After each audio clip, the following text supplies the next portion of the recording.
দিন যত গড়াচ্ছে তারেক রহমানের প্রধানমন্ত্রিত্ব তত অনিশ্চিত হয়ে পড়ছে। এই প্রসঙ্গটা নিয়ে আপনাদের সামনে কথা বলবো। আজ বড্ড মনে পড়ছে বিএনপি নেতা বাবু গয়েশ্বরচন্দ্র রায়ের বক্তব্যের কথা। তিনি গত 10 মে বলেছিলেন, আজ যারা আওয়ামী লীগ নিষিদ্ধ চায় কাল বিএনপিকেও নিষিদ্ধ করবে। বাবু গয়েশ্বরচন্দ্র রায়। আজকে বাংলাদেশে যত সহিংস ঘটনা ঘটছে এর প্রধান নেতৃত্বে বিএনপি। হ্যাঁ, অনেকে বিএনপি পন্থী বা যারা অন্যান্য এখনকার পন্থী যারা আছেন তারা বলবেন আওয়ামী লীগকে বাদ দিয়ে বলেন কেন। গতকালকে আমি একটা ফেসবুক স্ট্যাটাস দিয়েছি, তাতে আমি বিশেষ করে 3টি দল বিএনপি, জামাত, এনসিপিকে কাঠগড়ায় দাঁড় করিয়েছি। একজন বলেছেন যে আওয়ামী লীগ ছাড়া কেন। ভাই, আওয়ামী লীগ এখন অতীত। আওয়ামী লীগের অপকর্মের কারণে যতই মেটিকুলাস বলি, এ বলি সে বলি, মেটিকুলাস প্ল্যান তো করবেই। আওয়ামী লীগের অপকর্ম ছিল, অস্বীকার করবার কোনো উপায় নেই। আজকে দেশে এই যে ভয়ঙ্কর একটা অরাজক অবস্থা তৈরি হয়েছে, আওয়ামী লীগ এখন নির্বাসিত দল। এই নির্বাসিত দলের দায়িত্বকে অন্যকে চাপাবেন আপনি ওই পরিস্থিতি তৈরি করেছেন, দোষটা আপনার, যার কারণে আজকে আপনি নির্বাসিত দল হয়েছেন। আওয়ামী লীগ এই মুহূর্তে অতীত, ভবিষ্যতে কখন আসবে তখন আওয়ামী লীগ নিয়ে আলোচনা করব। এখন যারা আছে তাদের নিয়ে আলোচনা। আপনারা জানেন যে আপনারা বিশেষ করে গতকালকে একটি ভিডিও ভাইরাল হওয়া, মিটফোর্ডে একজন মানুষকে নৃশংসভাবে হত্যা করার যে ভিডিওটি, সেই ভিডিওটি দেখবার মতো নয়। এমন নৃশংস ঘটনা, এটি তো একটি ঘটনা, এরকম শত শত হাজার হাজার ঘটনার জন্ম দিয়েছে গত 11 মাসে বিএনপির নেতৃত্বে এগুলো ঘটছে। এখন যদি এনসিপি বলে যে না আমরা করিনি, এগুলো সব বিএনপি করছে, জামাত যদি বলে যে আমরা করিনি, এগুলো সব বিএনপি করছে, এনসিপিও করে, জামাতও করে, তাদেরটা প্রকাশ্যে আসে না। বিশেষ করে জামাত অত্যন্ত কৌশলী হবার কারণে তাদের নেতিবাচক কর্মগুলো সামনে আসে না, কখনো কখনো আসে। জামাত, এনসিপি, বিএনপি অপকর্ম করছে, আর এপি অপকর্মের প্রচার বিভাগের দায়িত্ব পালন করছে জামাত এবং এনসিপি, যার কারণে বিএনপির অপকর্মগুলো সামনে আসছে। কিন্তু বিএনপি একটা বোকা দল হবার কারণে আজকে 18 বছর যাবৎ রাস্তায় রাস্তায় ঘুরছে। বিগত আওয়ামী লীগ সরকারকে পতনে কোনো ভূমিকা পালন করতে পারেনি, এবং আজকে যখন দেখছে যে আওয়ামী লীগ নেই, তখন সীমাহীন মব তৈরি করছে সারা বাংলাদেশে। গতকালকে যে ভিডিওটি ভাইরাল হয়েছে সেটি একটি উদাহরণ, এরকম হাজার হাজার শত শত আছে। গতকালকে ঘটনা ঘটবার পরে সারা বাংলাদেশে আইন শৃঙ্খলার অবনতি হয়েছে। সারা বাংলাদেশে কি হওয়া উচিত?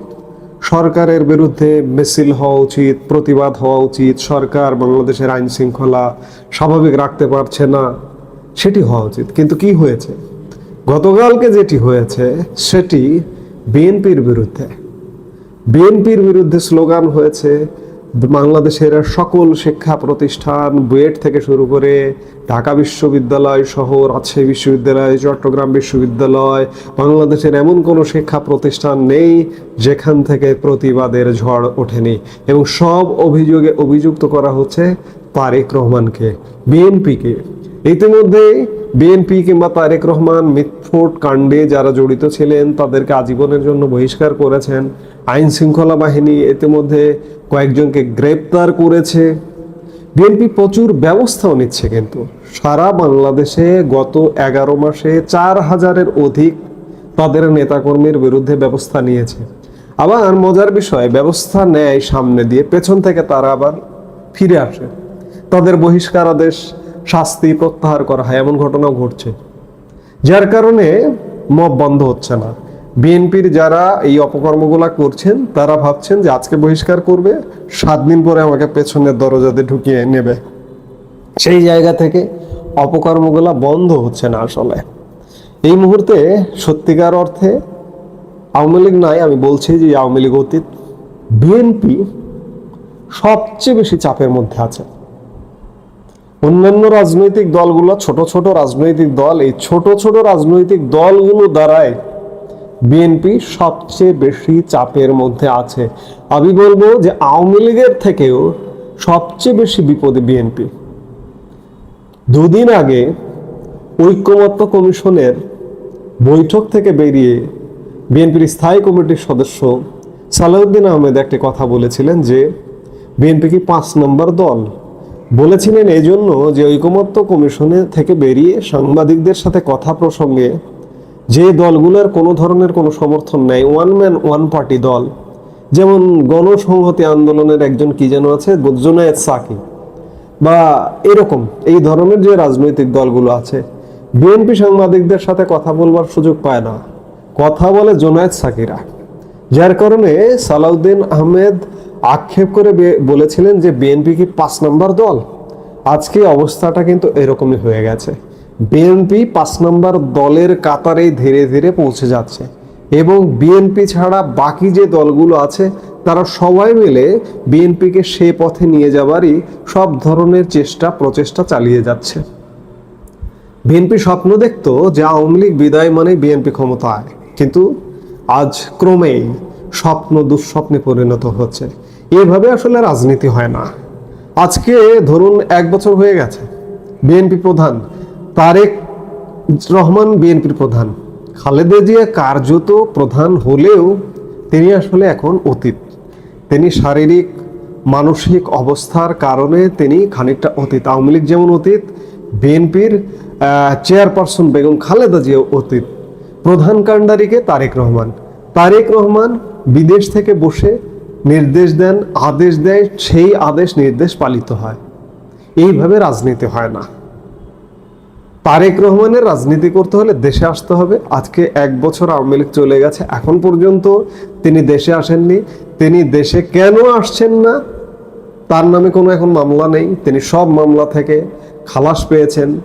সেই জায়গা থেকেও তিনি দেশে আসছেন না। তিনি কবে আসবেন কেউ জানে না, কেউ বলতে পারে না। বিএনপির নেতৃবৃন্দ, শীর্ষ নেতৃবৃন্দ মির্জা ফখরুল ইসলাম আলমগীর বিএনপির মহাসচিব, তার সূত্রের খবরও বলে যে তিনি কবে আসবেন বলতে পারেন না।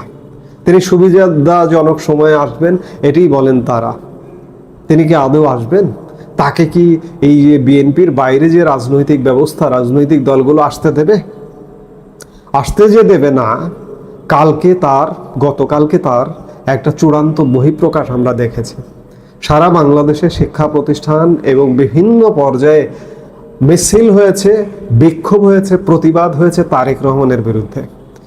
বিশেষ করে গতকালকের যে ভিডিওটি ভাইরাল হয়েছে তার এগেনস্টে এবং প্রতিনিয়ত মব ক্রিয়েটের এগেনস্টে। অথচ এই মব নিয়ে আমরা গতকালকে সরকারের বিরুদ্ধে, সরকার এর প্রধান কাঠগড়া এই মুহূর্তে দাঁড়াবে সরকার। বিএনপি যদি এই মব ক্রিয়েট করে থাকে, সরকার কেন বিএনপিকে কন্ট্রোল করতে পারছে না? এর দায়িত্ব সরকারের। কিন্তু সরকারের বিরুদ্ধে কোনো আন্দোলন নেই, বিক্ষোভ নেই। বিএনপির বিরুদ্ধে আন্দোলন, বিক্ষোভ। বিএনপির নেতা সালাউদ্দিন আহমেদ গতকালকেও আক্ষেপ করে বলেছেন যে আমরা প্রয়োজনীয় ব্যবস্থা নিচ্ছি, তারপরেও এটি অনাকাঙ্ক্ষিত ঘটনা, তারপরে বিএনপির উপর দায় চাপানো হচ্ছে। আপনার দলের কর্মী নেতা ঘটনাটি ঘটিয়েছে, দায় আপনার উপরে চাপবে। আপনারা মব দলীয়ভাবে মব বন্ধ করতে পারছেন না সারা বাংলাদেশে। মবের নেতৃত্ব দিচ্ছে বিএনপি, এনসিপি তো নাই। এনসিপি তো সারা দেশে সংখ্যা কত, আর এনসিপি ম্যাক্সিমাম স্টুডেন্ট। আর জামাত আছে, জামাতের মব সেটিও আছে, কিন্তু সেটি প্রকাশ্যে আসে না। সেই জায়গায় মূল কাঠগড়ায় বিএনপি। আজকে যদি বিএনপিকে নিষিদ্ধ করে, এইভাবে যদি যুবদল ছাত্রদলকে নিষিদ্ধ করে, কিংবা সব শিক্ষা প্রতিষ্ঠান থেকে ছাত্রদলকে যদি বাকি ছাত্ররা বের করে দেয়, তাহলে কি করবেন? তাহলে কি অবাক হবেন? বিএনপির কি সেই পাল্টা ব্যবস্থা নেবার মতো কি শক্তি সামর্থ্য আছে? নেই, থাকবে না তো। কারণ প্রধান যিনি ব্যক্তিত্ব তিনি বিদেশে বসে আছেন। তিনি বিদেশে বসে দিন গুনছেন, স্বপ্ন দেখছেন প্রধানমন্ত্রী কবে হবেন, প্রধানমন্ত্রী হিসেবে গিয়ে শপথ নেবেন। সেই স্বপ্ন হয়তো দুঃস্বপ্নে পরিণত হবে। বাংলাদেশের রাজনীতি করতে হলে বাংলাদেশের জল কাদা মাটিতে মিশে এখানে সংগ্রাম করেই রাজনীতি করতে হবে।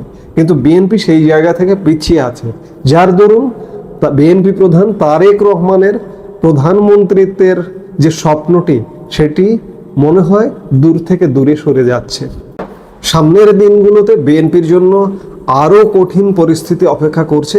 এখন দেখার বিষয় যে আসলে কি ঘটে। আওয়ামী লীগ যেমন নির্বাসনে চলে গেছে, বিএনপিও নির্বাসনে যায়। বিএনপিও এক প্রকার নির্বাসনে আছে, কারণ প্রধান নেতা যেহেতু নির্বাসন থেকে এখনো পর্যন্ত দেশে ফিরছেন না, নির্বাসনেই আছেন। এই নির্বাসনটা কি শেষ হবে? এটি কিন্তু বড় প্রশ্ন। এখন সামনের দিনে দেখা যাক যে কি হয়, আমরা সেটি দেখব।